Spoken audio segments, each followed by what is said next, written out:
We are going off the rails. Hello, everyone. Welcome to this Disney show dedicated to tangents. I am your host and conductor, Craig Williams, and today I am joined alongside by my friends, Rhino. Hello. And Denny. Hi there. And before we get started, I just need to remind you, this is brought to you by Dreams Unlimited Travel. If you like our content, you want to support us, please consider booking your next vacation through Dreams Unlimited Travel. It costs you no extra money, and you get that world-class level of support from a Dreams Unlimited Travel agent. So get a free, no-obligation quote today at dreamsunlimitedtravel.com. Now, today's episode is actually taking us back to the very beginning of Off the Rails. We were discussing this right before we got started, that the entire reason we started Off the Rails was because we sometimes didn't get to cover every single topic that we wanted to on our Tuesday Walt Disney World Edition episode. Sometimes we had to just rush through a conversation and we missed out on important things that we really just wanted to talk about for way too long and go off on multiple tangents along the way. And this week in particular, it's been a while. Well, it's been 2 weeks since we had a news show because we had our big fundraiser for Give Kids the World that kind of threw off our normal schedule with all of our shows. So we missed out on a lot of news. And then in the short hour that we had to talk about news in the past week, we missed basically a massive amount of big stories. So we figured, let's start breaking down what happened in the past 2 weeks that we feel like is worthwhile to talk about and really start just giving our thoughts on them. And I have a list, at the very least, that we'll go over. And maybe we'll throw in a couple other ones, but we'll try to at least get to a lot of the big ones. And I want to start with one of the ones that's most timely. Of course, Off the Rails releases on Thursdays, not just this Thursday, but all Thursdays. And Thursday is a big day for Walt Disney World because on Thursday, September 23rd, today, as of this being released, Star Wars Rise of the Resistance will be standby only. There will not be virtual queues. Those are being paused for the time being. Could come back.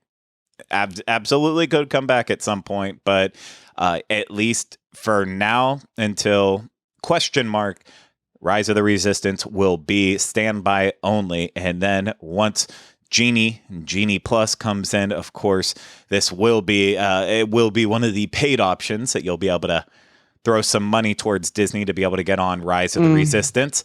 But standby lines for this Rise of the Resistance, not affecting Disneyland, just Walt Disney World right now.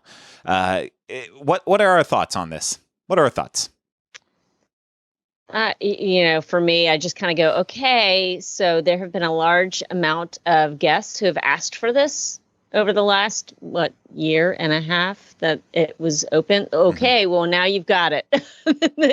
You wanted it, you've got it. And I get it. Like the whole virtual queue thing is a lot. You got to wake up early in the morning and try to get your boarding group. But now we're going to see lines and lines and lines, and it's going to take a chunk of your park day.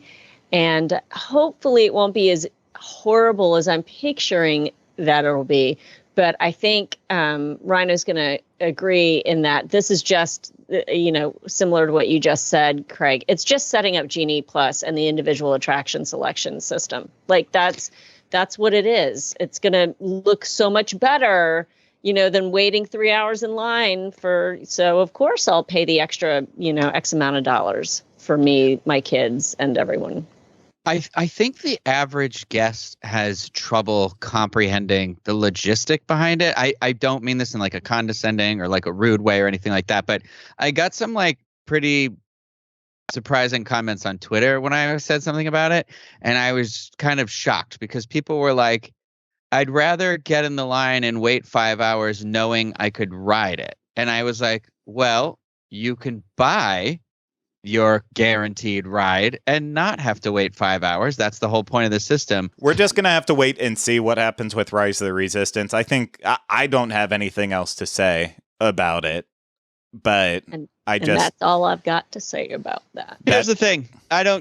When enough people demand stupid things happen sometimes. And that's all I'll say. It's like, I'm not saying that we forever would need a virtual queue, but obviously, like, it seems like I thought I would have preferred they do something where it was virtual queue for 7 a.m. and then once that went through, it opened to standby, so that there was now only one virtual queue pre-entry of the park, and then it was okay for everybody who's coming to the park and doesn't want to wake up early. It's first come first serve, and I wish there had been that would seem more natural to me, because that would be like, well, we're weaning off of it now because we don't think we really need it, and now it seems it's so that's why I'm like, it's all too obvious that it's more and more like money being squeezed out. So I like that idea. What do we know? I like it. What do we know? Yeah. What do we know? What do we know? We know that money squeezes are obviously a big topic, for sure. And so let's talk about another potential money squeeze. This was the big news last week that I posted when we announced that we weren't doing the show. It was like, you'll have to wait an extra week for us to talk all about Finding Nemo the Musical, and you've waited longer, but we are going to talk about Finding Nemo the Musical now. There is another light that will be shown upon the theater in the wild for Finding Nemo the Musical, but what it's going to look like, that is a complete other question. They did say that songs like in the great, I almost mixed up Great Big Beautiful Tomorrow and In the Big Blue World together, but in in the Big Blue World, that will return. See, if I can sing it, I can get the name right, but if I have to say it, it just doesn't come out naturally. And then Go with the Flow. Go with the flow. Yeah.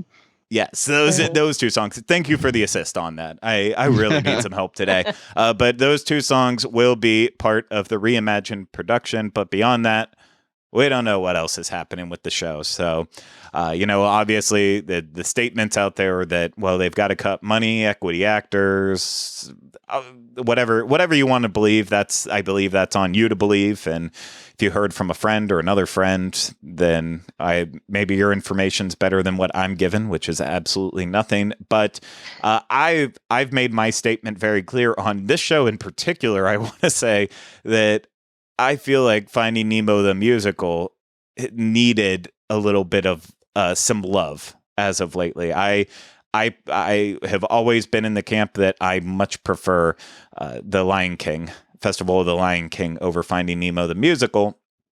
I love the puppetry. I think the production is top notch, but I wasn't a huge fan. I wasn't a huge fan as of the time that it ended up closing. So I'm personally excited to see what they're able to do to hopefully enhance the show while, fitting into their world of what they're trying to do in the parks right now. I guess it's the best way to say it. Well, here's what I'm thinking. Like, right. I was thinking when they had made that, when the rumor had started where it was going to close, and now they're demolishing that Primeval Whirl. Do you think they're trying to do something in that strip of land right there? Like, because the theater is the end of that, like, that whole area, where I'm wondering if Nemo is getting reimagined because it's getting moved somewhere else. So I'll tell you what. I don't know about that. I know that was part of the rumors that started spreading, because the rumor didn't really take off right away. It obviously did on social media a bit, but then it was once some of the people who were in the show started saying, yeah, we got the notice that the show isn't coming back. That's when everything started really taking off. What I love is an idea that our friend Jacob, that I know Rhino knows. I don't think Denny's probably ever had the chance to meet him, but a friend of the show, Jacob, he and I were chatting one day doing some armchair Imagineering with it all.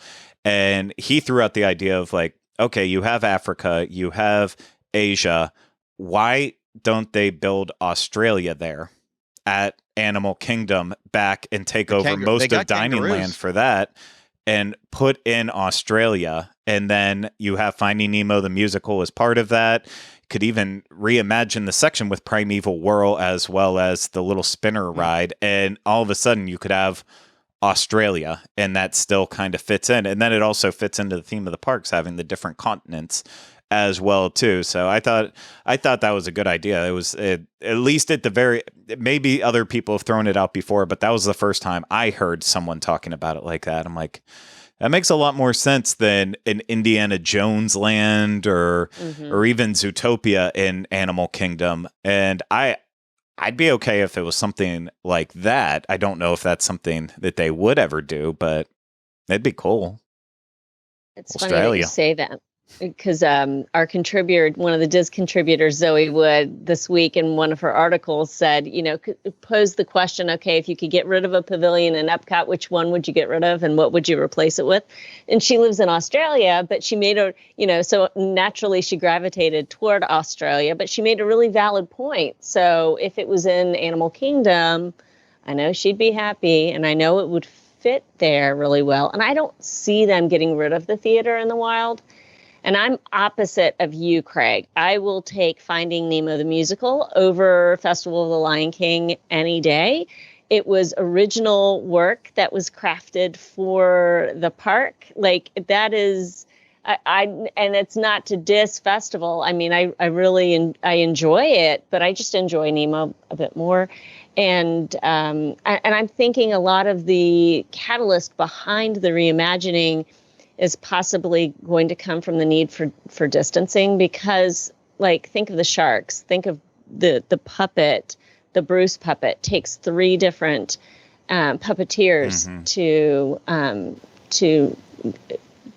bring to life. And so to be able to allow for distance, I would imagine they're going to have to change up those puppets a good deal. I do agree with you, though, Craig. It needed a bit of a refresh. It needed some love, like you said.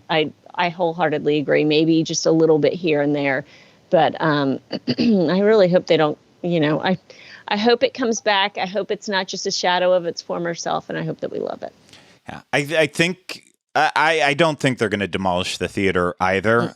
It's when I was talking to a friend who works at Epcot that I've mentioned on other shows before. He's always gives me great insight in terms of at least food and beverages thoughts on when they're making festivals and decisions and such. And like with the Food and Wine Festival that's currently going on, having the apple orchard in Canada, having the what used to be Tangerine Cafe, having that being fixed up and repurposed, that was definitely something that they took the time to think about extra. Having the rotunda of American Adventure be open for people to sit inside in there, and then also, of course, using where the Epcot experience is and having a little bit more indoor space there too. It's all this, it's all these little indoor pockets. And that's because, at least on the food and beverage side, they fully admitted, they said, we can't have guests just walking around constantly eating and drinking and not have a place where they can cool off. And so that's why, unfortunately, we have to take over some of these spaces temporarily, so that way people can actually enjoy the festival that they're being a part of. And I think the same thing goes with something like Theater in the Wild. At Animal Kingdom, there's not a lot of breaks from the heat. Once you're in the show building for Flight of Passage, as well as Na'vi River Journey and Dinosaur and Festival of the Lion King. But beyond that, and then of course it's a Bug's Life. It's tough to be a bug. There's that too. But any chance that they can to keep a space that's big that can get a lot of people inside and keep them out of the heat, I think they're always going to try to opt to have that. In shows, eat people. They eat people up. Absolutely. So, yeah. And we're in favor of air conditioning. So that's fine. Yes, as someone who just recently turned their air conditioning back up a couple degrees after receiving the largest electric bill of my life, I knew I kept it high for a very good reason. And the bill that I got taught me that, you know what? I would rather have an extra $150 rather than be a little bit cooler throughout the day. So I'm all for free AC anywhere I can get it. And so Finding Nemo the musical will come back one day with that blessed air conditioning. But with the news of one show coming back is something different. We also have the news that a big holiday time favorite will be coming back this year to Epcot. The Candlelight Processional is returning, which was a very pleasant surprise. It was not a well-kept secret. Anyone who was a part of the cast choir ever at any point in time did not hold their tongue and their mouth closed on that one. They definitely were hinting at what was to come from it, which, that kind of made me happy when I started seeing those little tidbits of information pop out that it was probably coming back, but it absolutely is. And, it took a break last year during the pandemic, but it's returning to American Gardens Theater on November 26th. And the choir will not have the high school kids coming in. It will only be a very large cast choir, which, I'm fine with that. And it gets more cast members into the show, chance to be a part of it. So I'm all for that. And there also will be celebrity narrators that will be featured. And that's also exciting, too. And everyone has to be fully vaccinated. That's, Disney made sure that was put out. And I understand why, because, a lot of the talent they're going to bring in, which I didn't expect them to bring in celebrity talent solely because of this. It's that if they're actively still making movies, shooting, they pretty much have to follow COVID protocol on whatever productions they're working on. So it would be a hard sell to get them to leave. And at the same time, it's Candlelight Processional. You can't just have a bunch of out of work actors and actresses being the presenters. It's a big thing. So I know they're not always a Kurt Russell being thrown in there, but that doesn't mean that they're all not important still. But I'm so excited that it's coming back, and it's a tradition in our family to see it every holiday season as many times as I can, whether I'm standing all the way at the back just listening, or doing a dining package, getting down front to get that awesome view. But this was some good news. The holidays are looking like they're going to be pretty fantastic at Walt Disney World, albeit expensive, but fantastic. Yeah, this was an early Christmas gift that we all received. It's exciting that it's coming back. Same here for me, Craig. As many times as I can see that, all the better.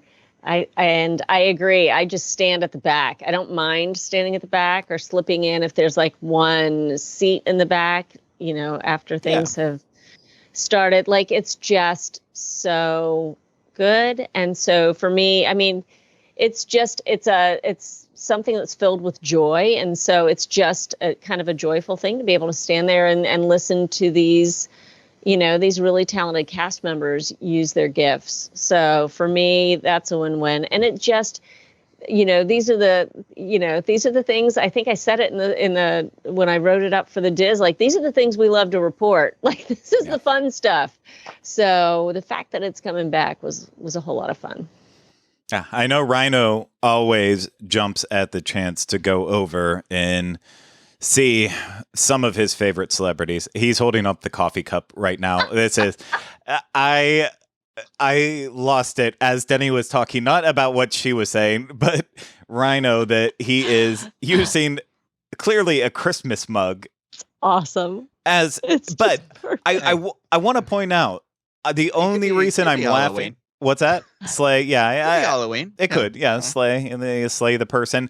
I only have to point this out, though, because he gives me endless grief about, no, you have to keep Halloween sacred. And when it's Halloween time, it's Halloween time, and don't mix your Christmas into it.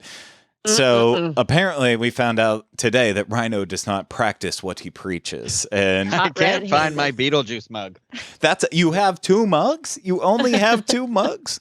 Just two. I can't. Yeah, well, only one Halloween one, because Eli broke my Ghostbusters one, and I'll never get over it. I wasn't going to bring that up.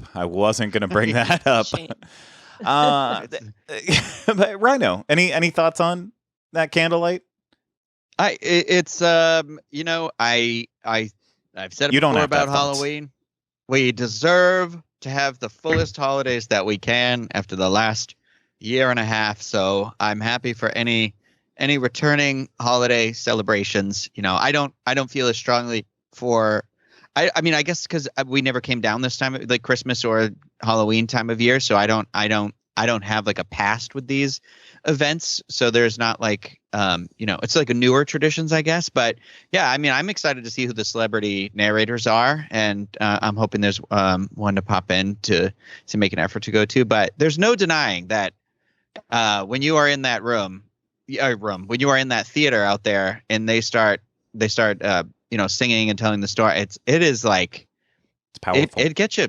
It gets you. Yeah, it does. Mm-hmm. Yeah. I mean, I was in the same boat as you, though. This was not a tradition growing up. I didn't visit Walt Disney World at Christmas time until it was when my sister was either in her professional internship with Disney or college program. And then we finally came down, and that was when everything got ruined. It was like, okay, we only came in the summer for our entire lives. And now, like, it was between, I think we did Halloween with her first, and then a couple months later come back down for Christmas. And it's like, what were we missing this entire time of never traveling? I mean, granted, school, it's important. My parents didn't want to take us out, but we clearly were missing out on so much. And ours was like February, so I had no idea there were any sort of festivals or celebrations or anything here. Yeah, that's great. It's wild. But I mean, my favorite thing is just we always, for a while it was like we only saw Whoopi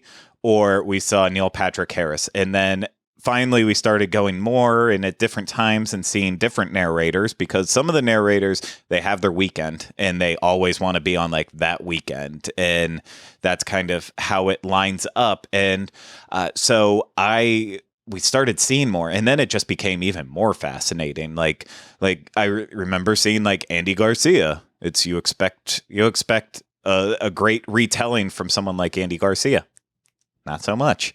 But it's cool to see just the different approaches. I always like when the narrator is just like seriously blown away by what's happening behind them. Like a couple years ago, I want to say it was Alfonso Ribeiro, Carlton from Fresh Prince of Bel-Air. Like he had this smile on his face that was radiating. So that's my favorite thing about it now. It's not even as much the singing or the story, any of that. It's about seeing the celebrities, and I don't mean it in that way, like just seeing them, but it's seeing how they're like blown away by what's being put on, because they clearly just walk in and get told, hey, you're going to read this. And I think sometimes they don't know what they're expecting, especially on that very first show of their very first day of doing it. They don't know. So it's happy cool birthday, Jesus.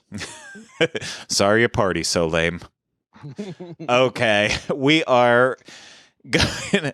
That's an Office joke. I guess I should preface that in case you. Right? Yeah. Just in case you don't watch The Office, I should probably say that. I don't want to offend too many people out there.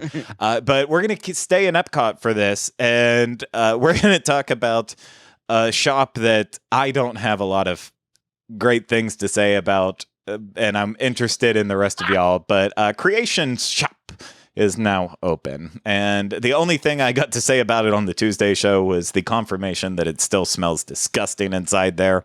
It is gross, and you know what? It is a nice wide open store now. I will give it that. There is space to move about, but and I like the big windows because you can see all the way through. Once that entire area is finished, I'm sure it's going to look beautiful. I have no reason to go in and shop there ever, I think. Not me. It's not for me. Wow. Hot take. Rhino, you're the merch expert. What do you feel? I mean, it's hard because that first day it was chaotic when we were in there that first day. Chaos. And I don't like being in shops like that. But it definitely is that next generation of gift shop that's just like it reminds me of World of Disney now, like the redesign of World of Disney, like how that's kind of organized. And I feel like it seems organized, but then, you'll be like, I don't understand why this stuff is over here and then this stuff is over here, and it's on different sides of the store, but the two things kind of like go together. And so it's weird. And that's how I feel like this store was a little bit. Like it had the signs where it would be like toys, or there was one that said accessories, and there was literally no accessories over there. So I was like, what is the sign just meaningless? Does this have no meaning to anyone? But I definitely prefer it over its predecessor for sure, because it was definitely brighter. I didn't notice the smell as much because I was so stressed out when I was in there. Like I was sweating so much from trying to move around and film that video, and trying my best not to please everybody that was in there with us. So that I feel like hampered's not the right word. Dampened my feelings on it. Hindered. There it is. I knew I'd get there. Sorry, I was doing laundry. I guess that's where the hamper comes in. But no, so I think it's, I like how bright it is. I agree with you, Craig. I like the big windows, essentially. And I like how bright, I like anywhere that's like a really bright, well-lit space. I'd be curious to see what it looks like at night. But yeah, gift shops don't define my Disney experience really. So because of that reason, because I feel like these like the Emporium, Mouse Gear, or Creations, excuse me, and like World of Disney, like they're so crazy all the time that it's like, I know I've got to go in to get something, but I dread it when I have to. Well, I have to say, when I watched your merch video, because we were all in there together on that opening day, I was so impressed at the video and the work that you did. I don't know how you got that video out of what you were given in that store at that moment. Thank you. I appreciate that. It was Crazy Town, and it doesn't look like Crazy Town in your video. It's just you popping around, pointing out the different things. It was a great job.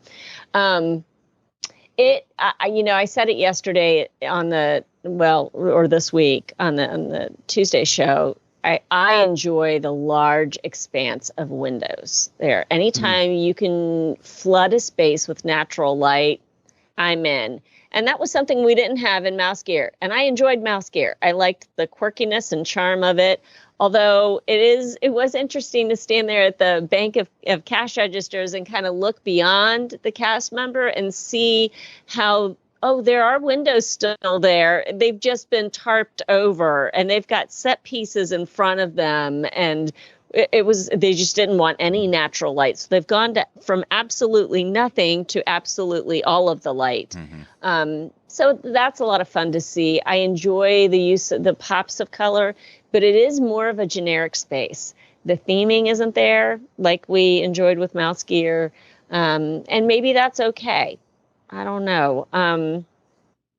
I did go back a couple of nights later with my hubby and kind of perused the store. And I kind of felt the same way, Rhino, about, this area is a little without definition.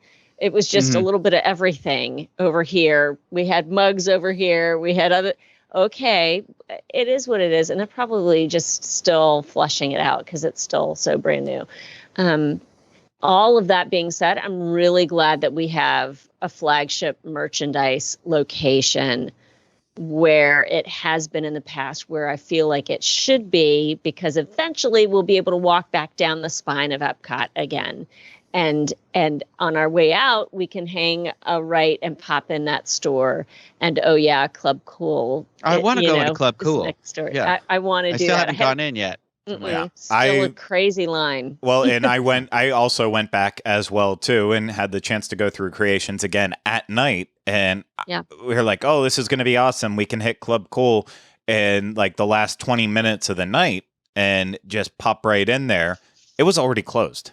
It was closed before the park closed. What? So didn't even so I'm 2 for 2 on not being able to get into Club Cool, and I don't even care about it because I don't drink enough soda in my life anymore that it's like I need to go in and have this and I need to try them all. I don't think it's like meant to be a fix for like, you're like, I just need it. I need a fix. I think it's just a sampling. Yeah. I think you it's could a never even fix thing. buy it. That was the whole point. Because you're like, I can't buy this either. So that's why I was like, it never made sense to me in that way. But I don't know. Well, that's why you need to go in and get your fix. Yeah. Oh dear. The first sample's free. I am. Gosh. Gross. I am looking forward to getting in there eventually. I just don't want to wait in a 20-minute line in order to do so. Yeah, it's not for me. We will get in there, and maybe we'll do a full episode devoted to Club Cool. Just the sodas. Yeah, I mean, we'll go in the full background about each soda and each of the countries represented. And, Good idea. You know, it's because I know Rhino is dying to talk about Russian Sprite for the longest time with cucumber in it. So that's just right up his alley, I'm sure. But yeah, Creations, Club Cool open with the popcorn cart is open as well, too. I feel like no one's really giving that the time of day. But I walked out and saw it and I was like, oh, cool. The popcorn cart's there. I'm just going to be excited when there's no walls around. There's nothing exciting there. It's just regular popcorn. It is, but I do like that it matches the shape of the donut box, basically. And I believe right now, as of this current second, I think it's the only place that's selling the 50th anniversary popcorn bucket right now, which that will obviously change pretty quickly. But I think right now that's the only spot that has it. But I mean, even that's a weirder thing.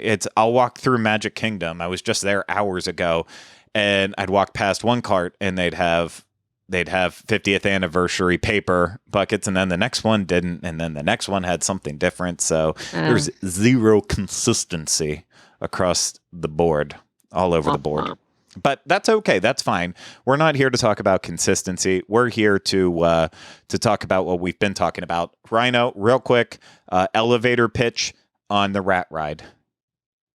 I hate it. Fantastic. Oh, you want me to tell you? Okay, yeah. Well, I meant keep it to elevator level, just because Denny and I don't have anything else to say about it. So you know what? Actually, I take that back. Rhino, be you.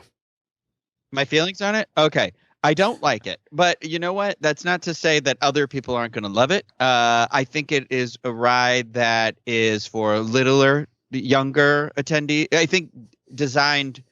My feeling is it feels like it's a ride that if we had a Toontown, this would have been a marquee Toontown attraction, perhaps. In that level of aspect. But I watched the movie because somebody tried to say, oh, well, you didn't watch the movie. I did watch the movie, and the movie's fine. But I don't like that you're not close enough to the screen in the first room that you can see pavement. Why wouldn't they make the floor be the tile like you're in the restaurant, so that when Remy falls through the window, that it looks like you are on the floor? I wouldn't care that it was there ahead of time, because it would be like, so I feel like that part feels a little lazy to me. I don't understand the story in terms of, like, if I were even having watched the movie, I was like, I'm confused. I don't understand. Like, I thought we're at the beginning part of the movie where Remy still is like, oh no, like it's a rat in the restaurant. And then it just all of a sudden we're like done. Like that guy reaches through the wall to grab at us, but then all of a sudden we're okay. We're in a kitchen and we're making all the food. So that part I was confused about, because I was like, is it a separate kitchen? Are there two separate? Yeah. Because he says, Remy's kitchen is around the corner. Yeah, there is a definite disconnection in the storytelling line, the through line of that little part. I was like, what? Like, I was just a little confused, but it makes me sick. I'm going to be honest. It does really make me sick. I was hoping it wouldn't, like, after I thought maybe it would just make a little nauseous the first time, but the 3D does make me sick. I will say, though, the part where you are running through the walls of the restaurant, where, like, your vehicle does finally get close enough to the screen where you can't see anything around it, that's the best part of the attraction, because I feel like I'm like, oh, I'm actually in that's the first time I was like, I'm in this hallway, I'm in this area, this is cool. Like, I'm not upset it's there or anything like that. Actually, I lied. I am upset. I'm upset that attraction, which is a clone of attraction that already exists at another park, got built and Mary Poppins will not be built, because I think it's unfair that, like, I wish we had gotten an original thing, especially at Walt Disney World, because Walt Disney World owes its existence to the success of Mary Poppins, and I feel like we never really honor it in any way whatsoever. And so I was really looking forward to that, and the fact that we would have Dick Van Dyke immortalized here before he leaves us, which I hope he never does. But so I do feel a little like I'm upset that ride was canceled, and that I know this one started first, and that was the whole deal, and it probably involved less building or whatever it is. But Yeah, ultimately, it's just I can't really foresee me going out of my way to ride it. That's all. It's not for me, and that's okay. Not everything that opened here has to be for me. I don't think it's a terrible attraction. I just am not impressed. I have heard too many people in my life talk about the France one nonstop to have ridden this and be like, I don't. If I had ridden the France one at the same time as they did, I don't think I would have talked about it the way they did either. I don't think. I think I would have been like, oh, that's fine. It's cute. Mm-hmm. Here, here, here, here.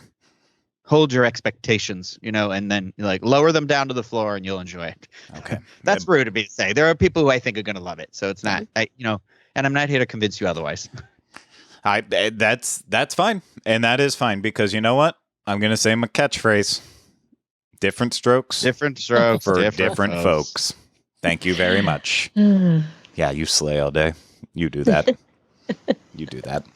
Okay, we're going to move on to our final bit of rapid fire roundup here as we're going through the Thanksgiving leftovers. And I just want to briefly touch on 50th anniversary stuff that, we've done big shows on them. We could probably do a full show just dedicated on this again as we're getting up to the point that the 50th anniversary is starting. But I just want to talk about some of the things that are currently in. I already mentioned like popcorn buckets in the Magic Kingdom and paper popcorn holders in the Magic Kingdom, popcorn buckets. Rhino has covered the merch that did go out today, right?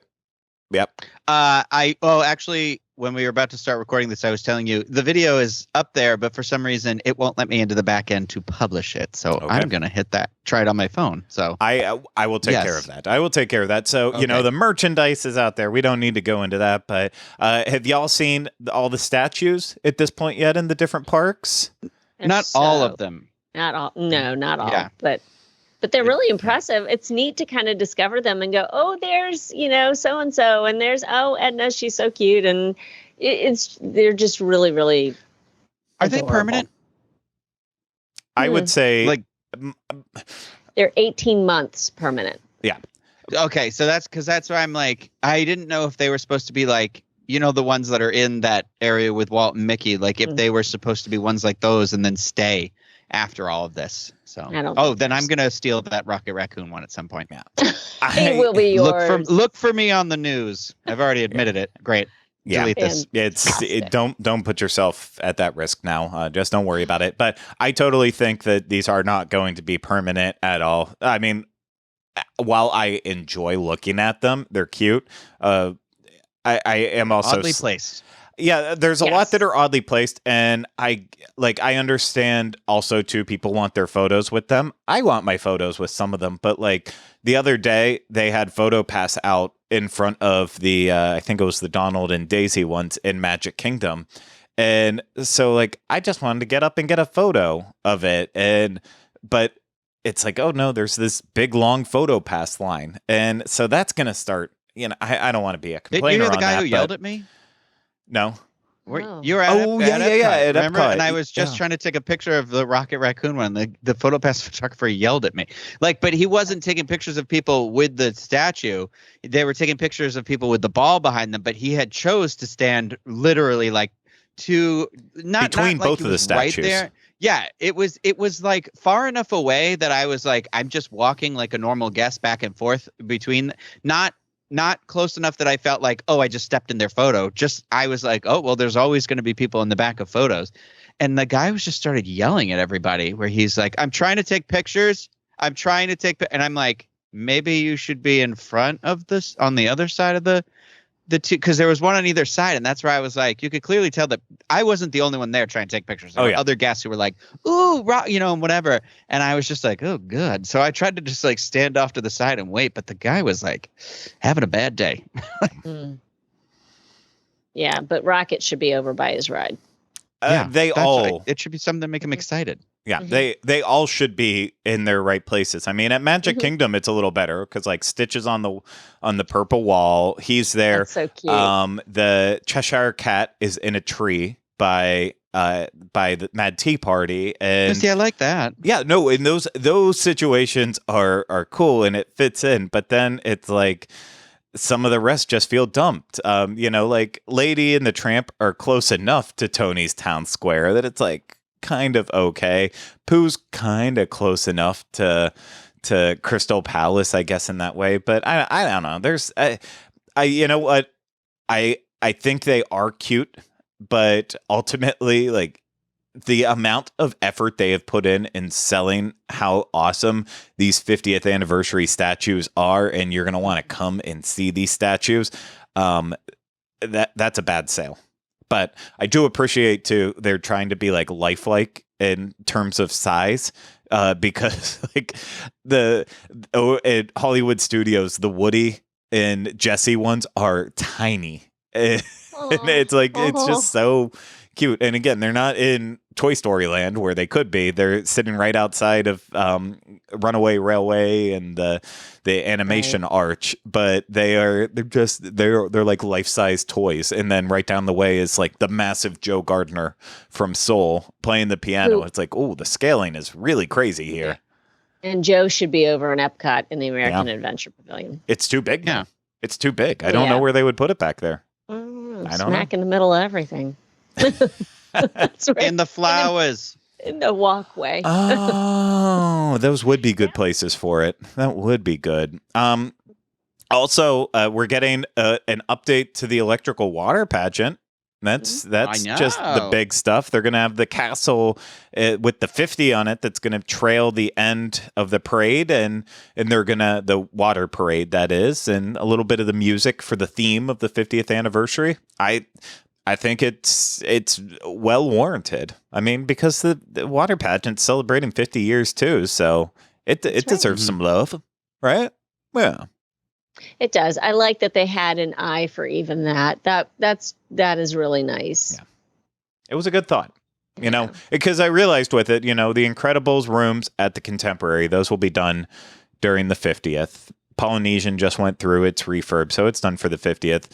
Now that the water pageant is getting this little bit of specialness, it feels like the only thing that's kind of getting left out is Fort Wilderness, in a way, that's not getting the appreciation. I said the same thing the other day. That's so funny, because I was like, oh man, it'd be a shame if Hoop-Dee-Doo doesn't come back at some point within this year, because technically hasn't that been around since 71? So it would have been, I mean, technically not 50 years anymore, because it's been closed for over a year, but like, it's one of those where I was like, I wish there would be like an outdoor version of it or something like that, you know, like, or something to be able to make it happen. But yeah, you know what's interesting about the 50th anniversary merch that just came out is the like logo for it is interesting, because it has like Toy Story Land, like the Rex is on it, but then on the little edge, I'm putting it like I'm wearing the t-shirt right over here. There's a little light cycle running through it, and I'm like, that's not here. Like, I'm assuming, is that confirmation that's going to open during the 50th? I don't know. Well, I was like, somebody designed this ahead of time. I don't know. Yeah, it was. Well, that's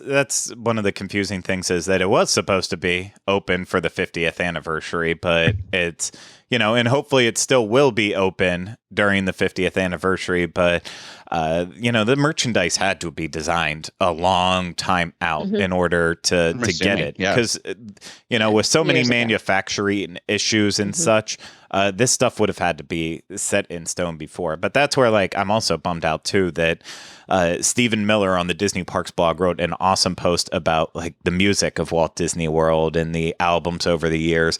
And I was like, oh, man, I'm going to get to the bottom of the article, and they're going to finally confirm that they're releasing an actual new set of music. It would be great if it was on vinyl, but anything's fine that, like, actually is more thorough for Walt Disney World music. And then it was like, oh, we'll have a playlist added to Spotify and Apple Music. I'm like, well, that's already what you have. You guys aren't uploading new music to these, so it's great that you have playlists, but it's all the same music just being put in different playlists. Give us longer versions of some of the songs. Give us special aspects to it. I would really like that, but you know, we can't have everything. We can't have everything. But the final thing I want to touch on, just because we joked about it, I believe, on this show, is the California Grill. Of course, we knew that there was going to be a 50th anniversary change to it. That I believe Rhino expected to see, like a white chocolate 50th iridescent Coin, thank you. Could not think of the word coin added to a dessert, and that's what was going to be special. And instead, no, they said, you know what's really popular and hot right now? Prefix menus. Look at Space 220 and how people are going crazy for that. Let's do more prefix menus. So California Grill is getting a special 50th anniversary prefix menu. It does have some throwbacks to the original restaurant as well. The Top of the World, I believe, is what it was called. I don't even know. I could probably just scroll up in the article and read it. Yeah, but I think that's what it was called when I moved here. It was Top of the World. Yes, Top of the World on the 15th floor of Disney's Contemporary Resort, offering dinner and dancing shows nightly featuring top name entertainment. Yep. And celebrities used to come in. I mean, it was big. Yep. In 1995, the space transformed into California Grill. There. Oh, never mind. Just kidding. When I moved here, it was California Grill already. I believe you moved here in 1995, right? I just left with a stick and a handkerchief and everything I could fit in it. Good. But I'm not going to go over all the menu here, but it's obviously as a prefix, you're going to have the choice to choose one of the market inspirations. Of course, California Grill, so they're going to have some sushi, house-made artisanal style duck à l'orange pizza, which sounds good. There's lots of good stuff on there. The chef's journey, there's of course going to be a filet of beef, pork tenderloin, mushroom and squash ravioli, a 35-ounce beef ribeye tomahawk steak for two. Sign me up for two of those. Am I right? And then stuff from the sweet creations includes 5 magical bites, 50 years in the making. And then it just says honey, lemon, carrot, strawberry, and chocolate. That's all you get. 5 magical bites. 5 magical bites.